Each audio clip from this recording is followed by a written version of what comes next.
गे नया नुहर है कनिया के मौगे करिए नहीं न खरबा गे आगे टेंशन तू काहे लेंगे धानी घुमैबो बराबर पहाड़वा गे आगे टेंशन तू काहे लेंगे धानी घुमैबो बराबर पहाड़वा गे।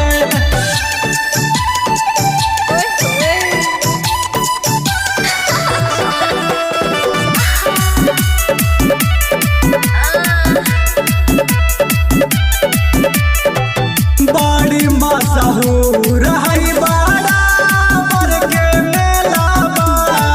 तोरा हम खियाइबहु मौगी गरम चाटा छोलावा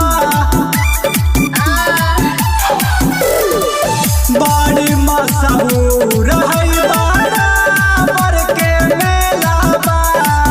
तोरा हम खियाइबहु मौगी गरम चाटा छोलावा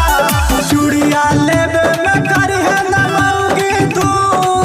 ना खड़बा गे आगे टेंशन तू काहे लेंगे धानी घुमैबो बराबर पहाड़िया गे आगे टेंशन तू काहे लेंगे धानी घुमैबो बराबर पहाड़िया गे।